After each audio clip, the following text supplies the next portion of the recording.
Welcome again to the My Practice, My Business Roundtable series. Now today we get to talk to the wonderful front office team of a dental practice. And I'm going to go ahead and do some quick introductions here. We're going to start over to my right. And who you get to have here? Hi, I'm Whitney, and I have been in dentistry for 17 years. And what's your position there? Office manager. Perfect. I'm Kaylee. I have been in the dental field going on 8 years now. And I have been in the office manager position, but right now I'm kind of the second in command, helping run the office. I love it. I'm Janice, and I've been in the dental field for 21 years. 21 years. Yeah, long time. I'm Tanya, and I have been in dentistry for 30 years. 30 years. I'm Christina. I've been in dentistry for 26 years. I'm Michelle, and I've been in dentistry for 35 years. Wow. I thought I was a long time with 20. This is crazy. So we have a bunch of very experienced people. So this is fantastic. I wanted to get together with all of you because we have worked with you guys in the past with My Practice, My Business.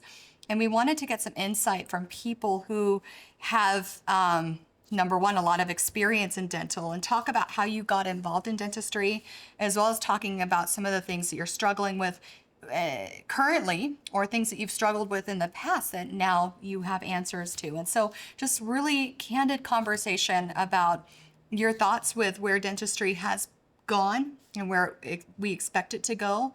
And I kind of wanted to start off by talking about what was called the dichotomy of dentistry. And it's something that is pretty frustrating to me, in that dentists go to school for X amount of years to get their degree and to be qualified to be able to do their job. And then we move forward to the hygienists who go to school for, I'm going to say 4 years combined to do their job appropriately. And then we have dental assistants that go through schooling as well. But yet when it comes to the front office, we don't have the training to properly manage a multi-million-dollar practice. And I think that's just really interesting that we're in this position, which leads me to the question of really how all of you initially got involved in dentistry with this particular position, and what type of training did you have when it came to actually doing your job? So I wanted to see if somebody wanted to start with that answer. I'll start off. Whitney is my sister, and she was running the office and had a great opportunity to move up in her position and didn't want her office and patients to just go to anybody. Mm-hmm. So she kind of came to me and said, hey, come and take over my office and my patients and get to a real life job, because I worked up the canyon. Yeah. So it was a little different, and that's what got my foot in the door. Obviously training from her, training from the owners and other managers in the corporation was great experience, but the ultimate training that we got was just at the job.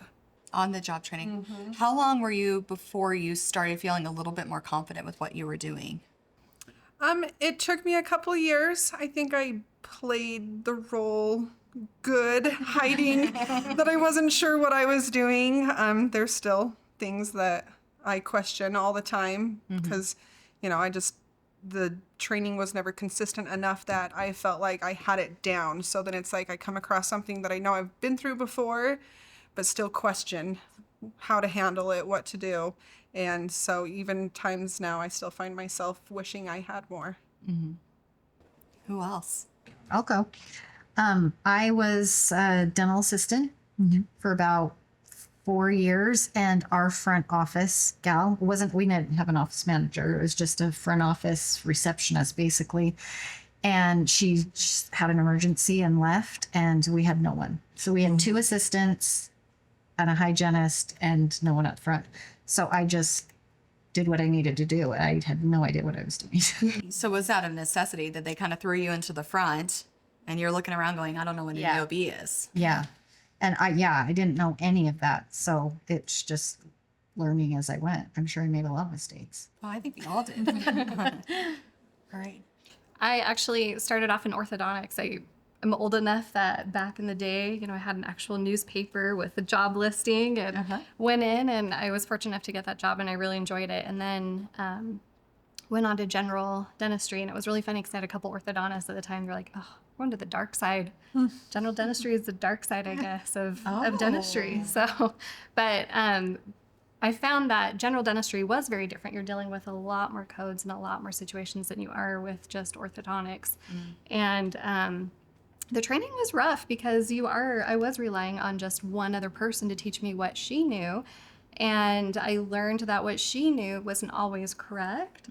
And so it was just a lot of trying to figure things out on my own and calling software companies and calling insurance companies. And fortunately, I met you much later on in my life, and now I feel like some really great guidance. But you know, it's hard because you are just trained, or at least I was, just from the person that was there before. Whitney, what about you? How'd you get involved? So I went to dental assisting school in high school. My girlfriend was like, hey, you want to join this class with me? And I'm like, sure. Like I had no interest in it before. And so went to dental assisting school right out of the gate, was able to get a hygiene assistant position, and was at that job for 4 years. And then I wanted to go to school I was going to school to be a hygienist, and just took way longer than expected and couldn't pass microbiology. Everything else I got A's, B's, but micro I took, I think, 3 times. And during that time they said, we need help up front. And I just fell in love with the front. And it was an easy out too. I'm glad you didn't look at it as like a plan B, where it's like, oh, this didn't quite work out, so let's go this way. Isn't it amazing how you get involved with it and start getting really attached to patients too with our position? I love the fact that we're learning all the time. So kind of jealous because I did not have that kind of background. Getting into hygiene school's tough, which... I was like Whitney. I started out in dental assisting, and then as you listen to what the doctors say or what the front office says, they say, oh, that's covered at 80/20, that's covered at 50/50, you have a deductible, you have a maximum. You're like, what are all those words? and as you listen, you start to learn in dental assisting, and then pretty soon you know enough, and then they're like, okay, let's move you to the front, like Tanya. Always happens. It's really amazing because I know during the training we always say who here from the front started out in the back, and I would say a good maybe 60 to 80% of those times people will go, that was me. Yeah. I started off in the front also. Oh, sorry. In the back? Dental assistant. Yes. Oh, you were too? Yeah. How long were you dentist. assisting? I think I was like 3 years. Okay. And then the front office manager quit, and I was all of a sudden the assistant and the front office. And then that went on for a while, and then I decided I was done at the front office, went back to dental assisting, and then one day the office manager quit, and I was like, I think I know how to do it. She knew how to do it. And then I just went back up front again. She thinks she knows. No, she knows. So why do you think those people chose to leave? Unknown, not knowing. Like, I still don't know a lot. Do you feel like it's just being overwhelmed with the job and trying to figure out things, or the stress of everything falls on the front? Yeah. When you're a dental assistant, like when I was a dental assistant, I got to go home and not think about it. Ever since I became an office manager, I go home and it's always on my mind. Like, oh my gosh, did I send that payment? Oh my gosh, did I do that? That patient's going to be mad at me. It's like, no, it's a lot. It's almost like there's a fear in a sense of like, if I mess up, then this could happen. It turns into the slippery slope of all these things. And I remember I started off in medical. And so I can proudly say I loved my job and I did a great job with it. But then I had Sam, my daughter, and priorities changed. And my job was no longer the focus. And I ended up moving to a small town where I was asked to be an office manager at a dental practice. And I went, I don't know dental. I don't know how to do this job. And their response was, we'll teach you. And I remember thinking, okay, great. I'm going to learn all these amazing skills. But it was fear-mongering. It was, okay, so here's what you need to know. We are a small town and patients can't afford very much. So don't collect as much as you think you should. Even though the EOB says you might have to, just don't worry about it. So there was a lot of don't upset the patient or else the patient will go somewhere else. Then it was, if the EOB says write it off, you have to, because if you get the insurance companies upset, then they're going to kick you out of network, and your doctor's going to lose all of their patients, and then he's going to go bankrupt, and then he's going to lose his practice, and it's going to be your fault. And there was all this anxiety that just overnight I started experiencing, where before I was at a surgery center, I'm like 20 grand. And so take your money. And I didn't care. But all of a sudden, this fear was involved and introduced into my life. And I remember thinking to myself, I don't think this is right. But who am I to question the person who trained me? Because they must know what they're doing. And I feel like that's what's been going on. I remember being, 21, 22, up at the front and just collecting from patients, and I had no fear. Like, it was like, yeah, this is our price, you're gonna pay it. And I remember my dentist like talking about it in a staff meeting, being like, we all need to be like Whitney, like, because that's not how the culture was in dentistry.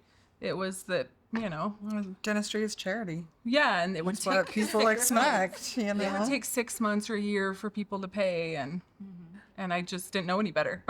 So See, and I think that's the thing. If you don't come from, I almost feel like going into dental without somebody to teach you might even be better, because it seems like the people who are teaching are giving the information that is causing the status quo to happen and the fear.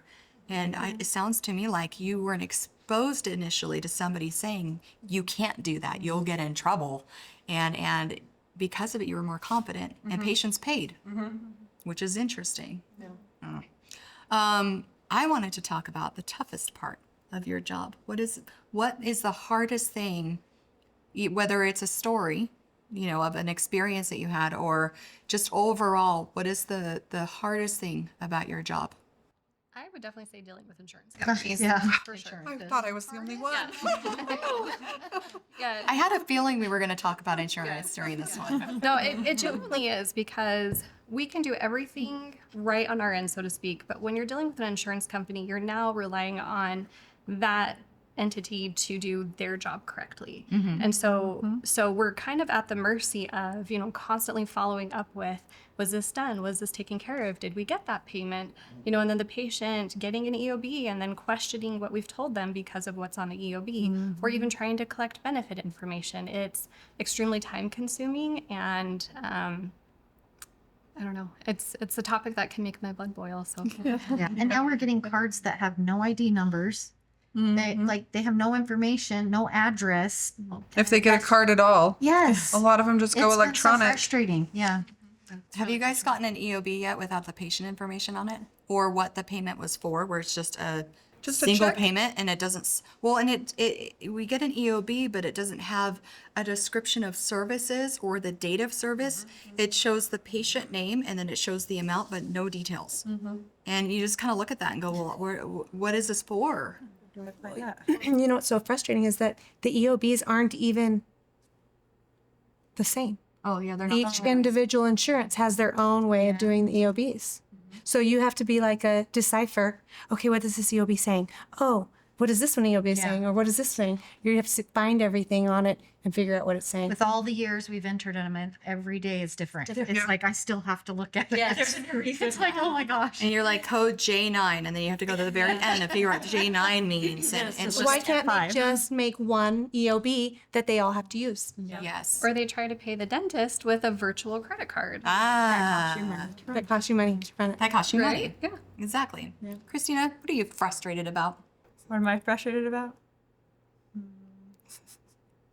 Insurances also. See, why is it? See, and that's the thing. Insurance is the number one problem that people have. I'm not going to get into entities that should be protecting us from those people. Insurance with the American Dental Association. But that's the thing is we know what the frustration is. The EOBs are not standardized. There's manipulative language on there that puts the patient against us. Sometimes the EOBs will say, oh, this is included, you can't charge for it, but they're not telling you and the patient it's a non-covered code. The situation I'm dealing with right now is we have received checks from an insurance company 3 to be exact, and we go on to try and collect the EOB because it states on there, it's all electronically, the EOB. Yeah. Can't find them. I've been on 3 different phone calls with 3 different representatives for a total of 2.5 hours. We cannot find a copy of these EOBs of where to attach these payments to the patients.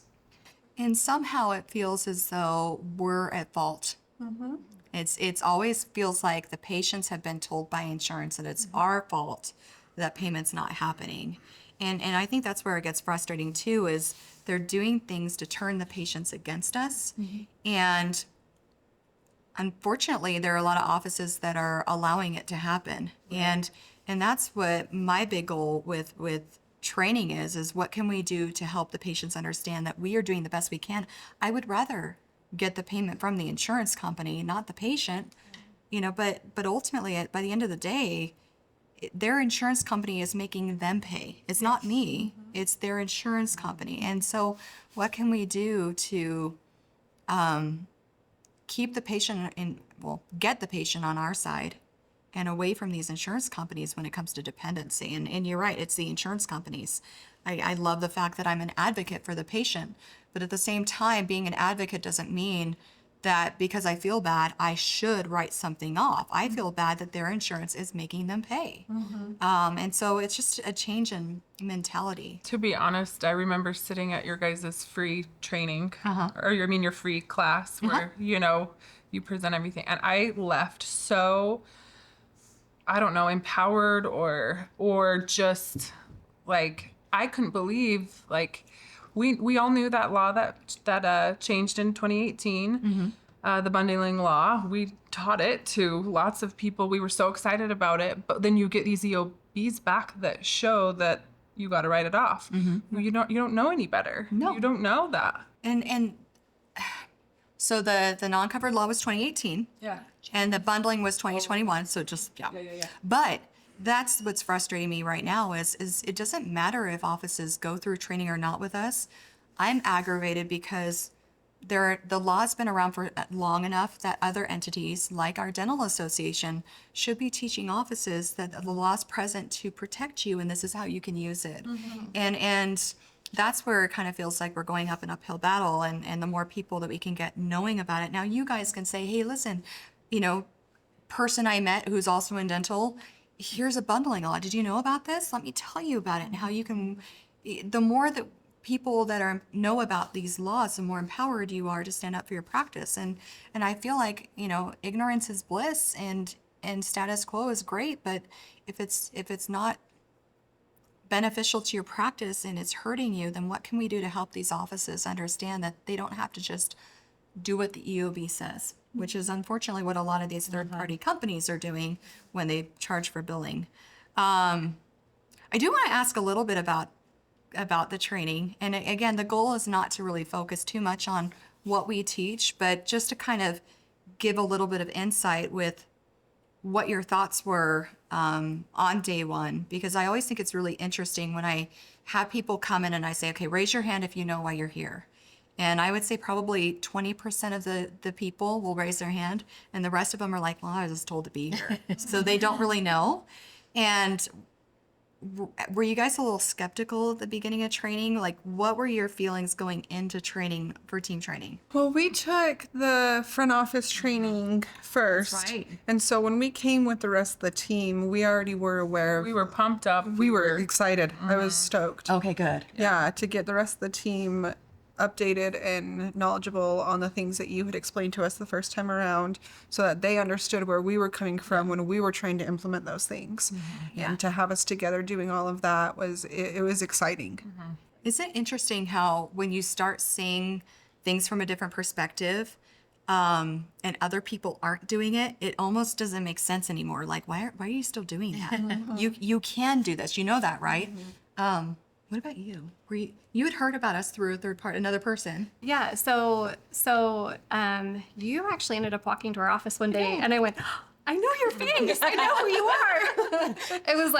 It was kind of fun, but we came to, I feel like, just super curious. I don't feel like we were skeptical, but just really curious because we'd been guided by other resources to drop insurances over the past several years. We'd gone out of contract with multiple insurance companies. And then here you are teaching you can be profitable and you can bill for what you're doing.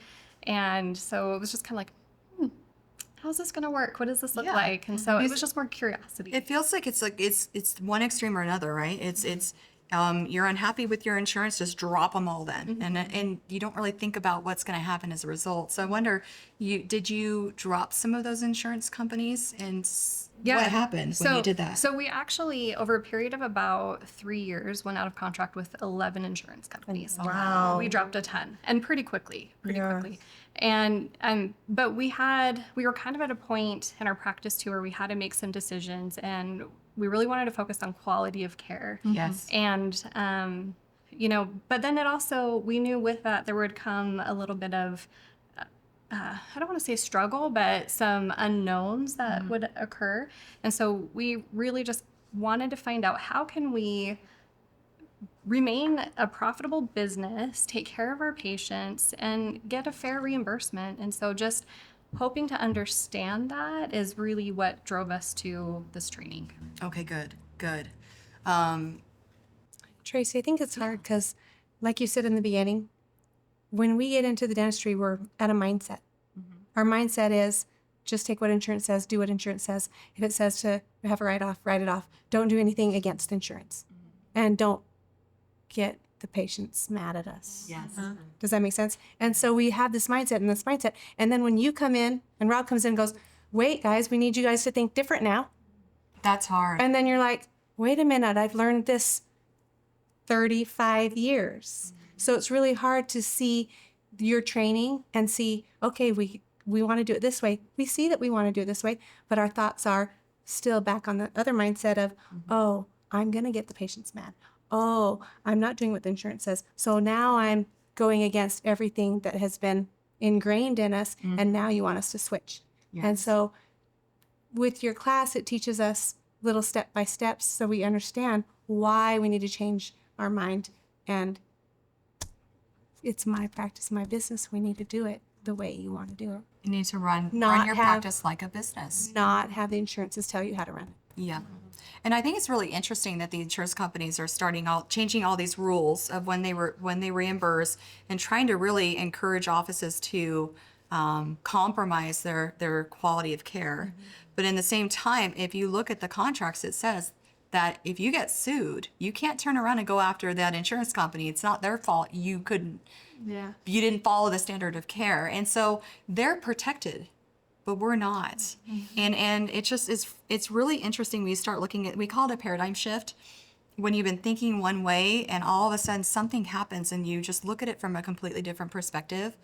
And it's the fun part of my job, because when you start seeing it, it's just, it opens up so many doors and avenues to be profitable in the practice, and see that, number one, you're valued with what you're doing, and you know what you're doing, and you know why we're doing what we're doing, and it doesn't matter if the insurance company says to write this certain code off. Is it a covered code? Because I know the non-covered law in our state, and there's something empowering about having those skills to be able to stand up for yourself and your practice and your patients as a result. I always think of the story. Have you guys heard about the roast? The mom always made this roast, and then the daughter starts making the roast, and she cut each of the end off and put it in, and her daughter said, well, why do you do that? And she says, I don't know. My mom always did. But the reason her mom did it is because her pan was too small. And so I feel like that's what it is we're just doing what we've always, everyone else before us has done. We don't know why. We just thought that was it. And so then you go through this training and it's like, wait, what? I don't have to cut the end of the roast. Yeah. I have a big enough pan for the roast. They make why things this bigger. makes so sense. You can It's so much afford sense, a bigger too. pan to put the Yeah. roast in. And it makes so much sense. It's like, why hasn't this come so much sooner? So I know, and that's where it's frustrating. Is again, you start looking at it and going, I could never run this practice the way I first did in my first dental Well, practice. it's Like, not successful. no, there's no way. And if you don't know what the rules are and you don't know how to do your job and you don't know the laws or the contracts, and you were in a position where you are accepting the low reimbursement rates, which we acknowledge, and you're willing to accept what the EOB says, heck no, you're not going to be profitable. You're not going to make money. And therefore, as a result, you are going to be in a position where you either cram the schedule or you drop insurance, because that's really the only thing that you think you can do. I didn't get to talk to you, Christina. It's your turn. Okay, so you get to talk about what are the what like your mindset going into the training and what your expectations were, maybe leading, like as you're going through that first training. Well, once like the first training started, when I first came to you, I was really skeptical. Like I didn't even want to come to the meeting. You didn't? You kind of came in with a little bit of an attitude. yeah. I know. I can tell. It Because was, I'd it was heard the N, doctors it talk was the N and D word. The nickel and dime. Oh yeah, nickel and dime. Remember? Tracy's going to teach us how to nickel and dime We're gonna nickel and dime everybody. all of our patients. Oh yeah, for sure. Without a doubt. That was the big. Yeah. But you're right. Because that's how I felt. The doctors that were doing stuff like that, I felt like they were because of the way they approached me about it when I was working with them. So Yeah. it's like, that's so nickel and diming. You're supposed to take care of patients. Yes. So then when I came to you, I was just like, and then I sat there and I'm like, oh, maybe it is right. I guess It makes a lot of sense. now It makes that sense now. you hear it differently. Yeah. From Yeah. somebody who's Yeah. been doing it like that. But I think that's the number one thing that I probably struggle with is I had that experience. So when I first understood the concept of offering enhancements and billing appropriately for those underutilized CDT codes and those things that make us profitable, I remember going back to my dental office and saying, because I was getting harassed constantly, make more money, I need more collected, and there was a lot of pressure on me because my bonus was also determined on collections. And so at the time I was a single mom, and I remember just like, I'm at my wit's end. I don't know what else to do to make this practice more money. I know it all. I don't know what else to do. And so when I found out that we could do these amazing things of, read the contract to know the laws, now I can figure out how I can apply it to the business. And so I remember coming back to the practice and I was so excited. I'm like, this is our answer. Doc, you can start ordering better materials and get paid for this. Team member, you can actually charge for this code. And team member, we can do this. And so I was giving them all these really cool things we could do. And I remember the first time I went to the doctor said, no, you can't do that. That's illegal. And he shut me down. And I'm like, but it's in the contract. Did you read the contract? No, it doesn't matter. It's illegal. And I'm like, but again, it's in the contract. So but he's my boss, and so what are you gonna do, right? So then I remember going to the hygienist and saying, oh my goodness, did you know that you could do this in hygiene? You can be profitable in hygiene. And she said, I don't have time for that. I'm not gonna do that. So I went to the third person in the front. Did you know we can offer the patient ABC? That's nickel and diming. And so you kind of get in that situation where you're going, well, why am I even trying then? Everybody sees all these things that they think is horrible. I'm seeing all these great things that we can do for people. What I love is that you give them choice. We don't force it on No, patients. you just give them a choice. Do you want the better stuff or do you want the least expensive stuff? And you just let the patients choose. And that's what I love about your program is that. And it's not that, like we all know that we're paid for the least expensive, professionally acceptable treatment. And it's in the contract, and that's okay. Now, in our office, we choose not to do the absolute cheap crap because we need to sleep at night. And I think that the patient deserves more than that. But we found a baseline way of doing it where the patient says no for financial restrictions or they just don't value those better things. That's okay. We can still do a really good job for you, patient. And it's something that I would do for myself. And if you can sleep at night doing that, but then tell the patient, we also have this option for you. Either way, we're here to serve you. And by talking to them just like you would talk to a family member, what patient's going to be angry with you over that? Thank you for telling me my options. And either way, I'm not going to be ashamed if I say no. And I'm just being educated by this office. And have I ever been educated at other offices? And it's kind of neat to see these patients feel empowered through that education. Yeah, I think it's easier to to present treatment to, especially with my dental docs. Yeah. Like oh, if that was there 30 years ago, it would have been amazing. But Yeah. it for me, it's just easier. You give them that choice, and they're like, okay. And I mean, 9 out of 10, they choose the better choice. Okay. Who doesn't want the better? Yeah. Well, and that's the thing. We live in a culture of constantly being upgraded on things Great. all the time. Yeah. And so it's really interesting to watch that happen. What was the most shocking thing that you heard, without giving secret sauce, that you were like, oh my gosh, this is totally, I've been doing the exact opposite this whole time. Crap. Well, for me, it was thinking in the long run, you have to just drop all the insurances because none of them are going to benefit the office. And to find out that you can work alongside the insurances and still be able to benefit the office, that was kind of like, oh, so we can make this a team effort and still get the results we want. That was really eye-opening to me. Yeah. Yeah. Tracy, you know what shocked me? What? Without giving any secret sauce, is the Delta interview you had. Yes. Why do they allow medical to be different than dental? Yes. They don't give you the same rules No. as they do medical rules. We, in those of you watching this, we have a discussion that we had with an insurance rep, and he stated that in medical, they never pay for a specific service. But we saw an EOB that said exactly the opposite of what he said. And I thought it was really frustrating to see not only that he was lying in front of legislators, but also the fact that they were paying for services for medical, but discriminating against dental for the exact service. And it just was mind-blowing to me that they were willing to say whatever they wanted to say in order to make themselves look good. And we heard a lot of, is to protect the patient. It's to protect the patient. But then we saw so many times where the patient was negatively affected because of their change in their requirements or protocols. And so we can't allow them to state that their changes are being made to protect the patient anymore. It's not acceptable. I think one of mine was the billing fee for service versus fee schedules. Yeah. That was a roast moment. This is a hard one because, and that's where we just have to talk about fact, right? And I can't say who or what method that we found this information, but people need to know that these insurance companies have softwares and third parties that they gather this data to figure out what they're reimbursing you on. And I always have to say, stop and think of it from just common sense perspective. When you go and network with an insurance, they ask you for your fee for service fees. There's step one, they have your info.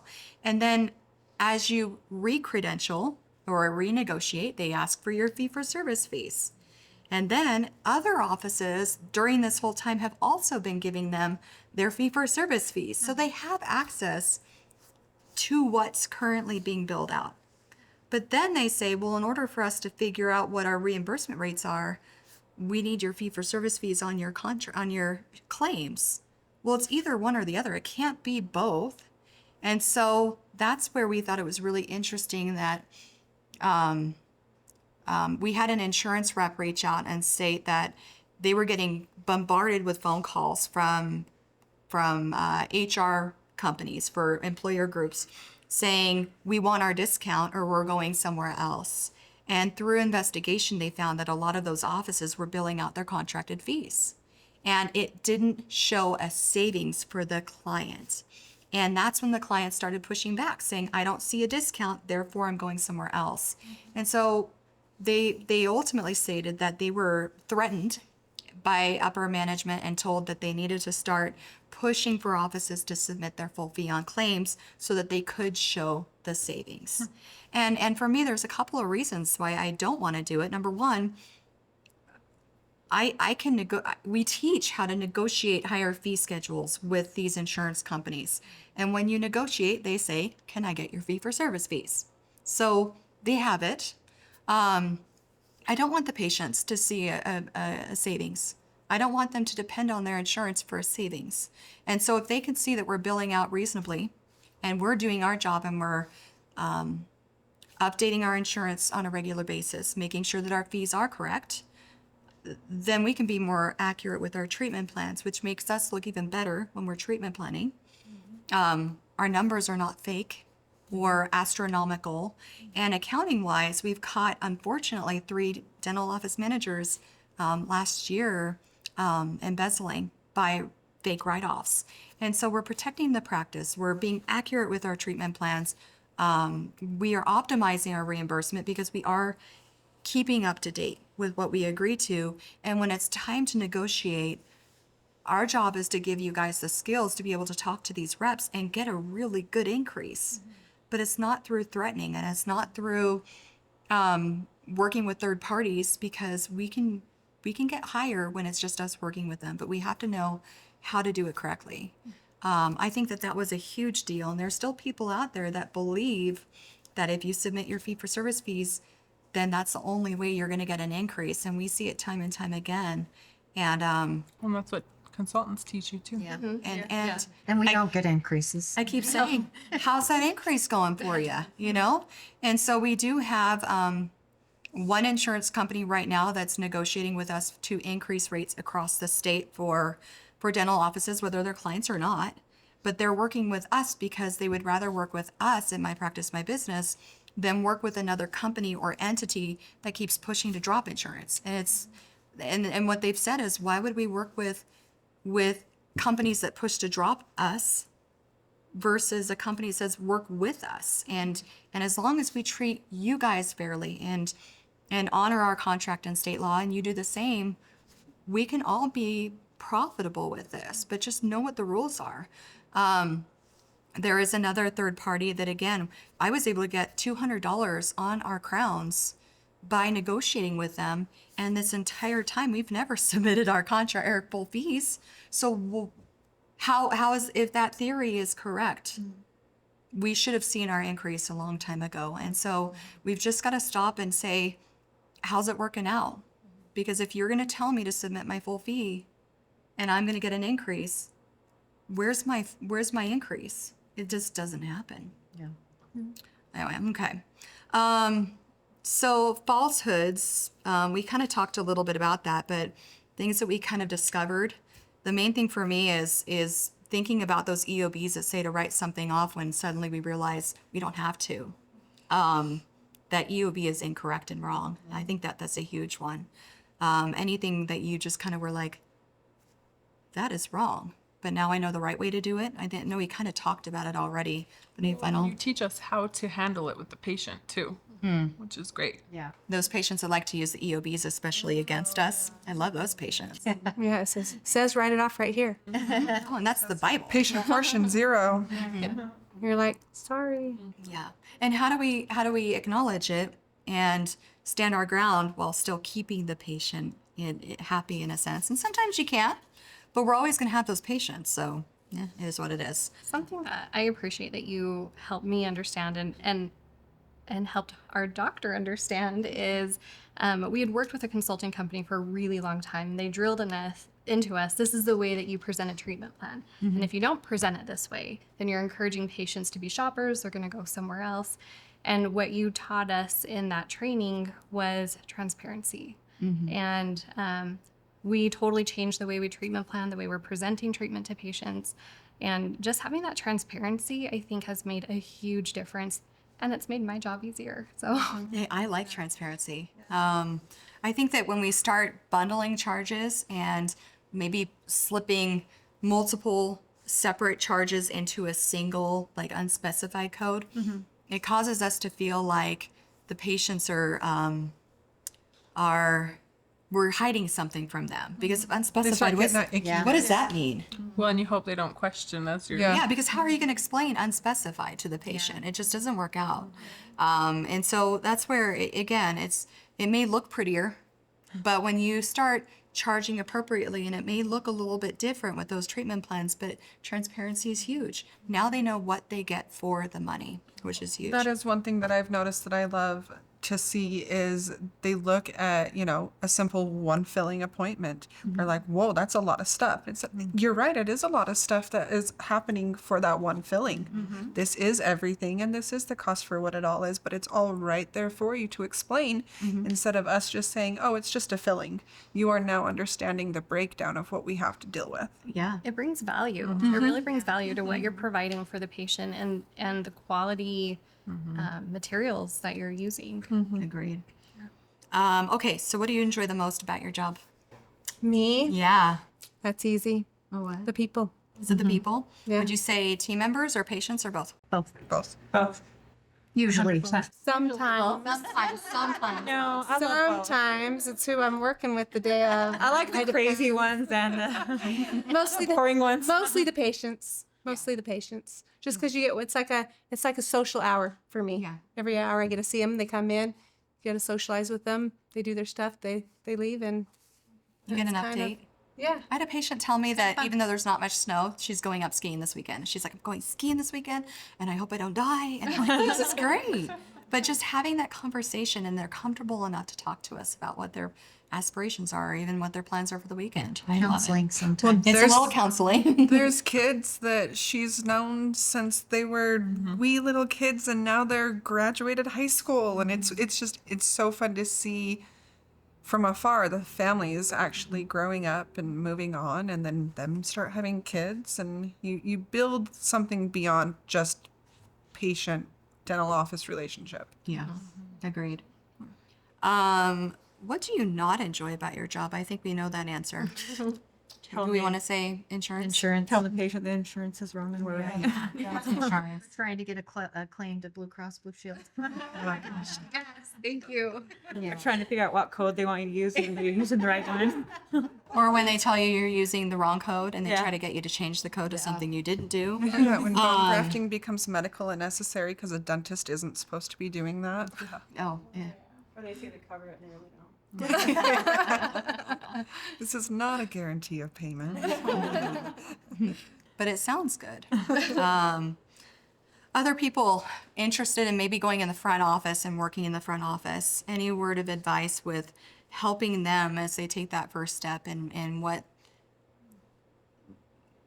they need to, like just their number one piece of advice that you would recommend to them, I would say. I would say get training. Get trained. Training. Question everything. Question everything. My big thing that I try to teach people is don't take it personal.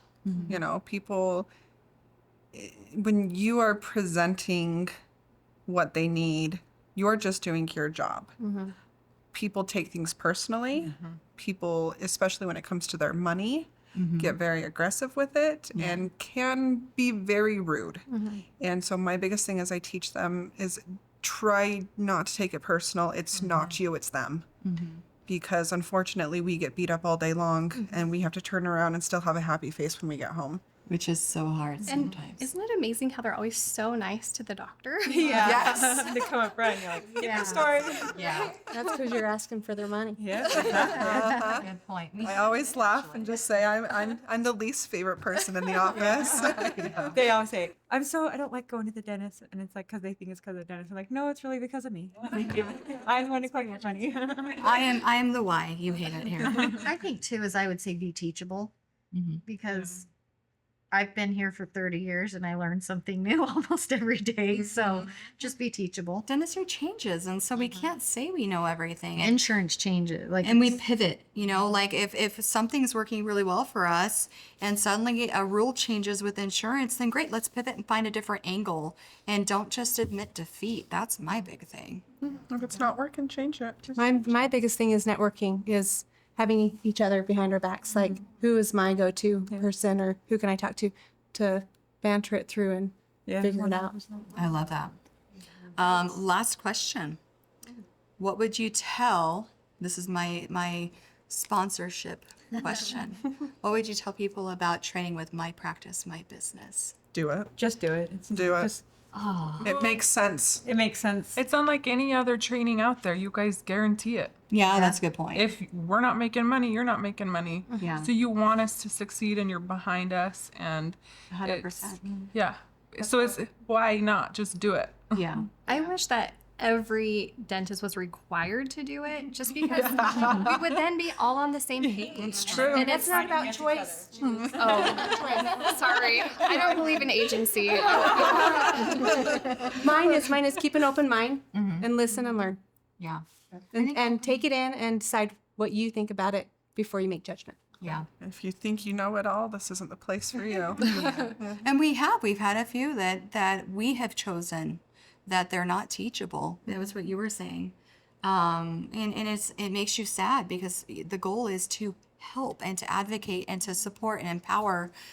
But if people don't want it, then I can't give it. And that's where we're there. And you're right. We do practice what we preach at Thorup Dental right next door. So everything that we teach, we do, because we want to be held accountable for what we teach as well. And we knew that when we started teaching these concepts, and again, grounded in business, grounded in state laws and contractual knowledge, we knew that we get people who are a little bit skeptical about it, because there are people out there that will tell you they know everything, and they get you to sign these 2-year contracts of $5,000 a month, but they don't guarantee anything. And I had a doctor who called me, gosh, a few years back, and he said, I'm stuck in this contract, and I have to pay. This was a $2,000 a month deal, and he was in a 2-year contract with this person, and he said she would call once a month. How are you doing? And I'm struggling right now. I'm losing money. I just lost patients, and this insurance company is forcing me to write off more money. But did you fill out your bar graph of your goals? And he's like, well, it doesn't work. I'm not making any money. Well, just keep working harder and I'll see you next month. And he still had to pay her. And it just broke my heart, because if you are truly somebody who, this is not me trying to be, altruistic, because we do get paid according to your success. So I'm invested in that. But at the same time, if you can't guarantee that you can help somebody, you're in the wrong job. And that's where I'm really glad that we do what we do, and that we're motivated in that way to help you guys, and we will be. And you guys, you motivate the entire team. Yeah. We love the team. How many times have we been to trainings and you're so stoked about it, but it's like, Trying to get everyone on board. yes, Yeah. yes. Yeah. It's Yeah. the team, like they're all stoked about it. They're all excited. I mean, it's Well, it just refreshing. makes so much sense once you get through the training and hear the ins and outs of not just that you guys are doing it, but you guys are doing it and it's working. Yeah. And now at this point, you're just wanting to pass that on so that it works for everyone else too. Yeah. And helping the entire team understand, because I think a lot of times the clinical team doesn't always see the numbers that we're looking at on a regular basis. Absolutely. And so to have the whole team understand what direct operating cost is and why we need to be profitable and how we can be profitable and how it's a team effort to really succeed, like it just puts everybody on the same page and really creates, I think, a unity in the office. Yeah. Good. And sometimes you'll have that one person that doesn't want to be on the bus. Yes. And you have to make decisions accordingly, but it's pretty neat, pretty empowering to have that knowledge, and I'm glad that we get to hang out with all of you guys. Thanks for your time, and if any of you have any final parting words, we're going to close up and be done for the evening. So thank you so much for visiting with us, and thanks to all of you for hanging out with us as well for our round table, and we'll see you next time. Thank you.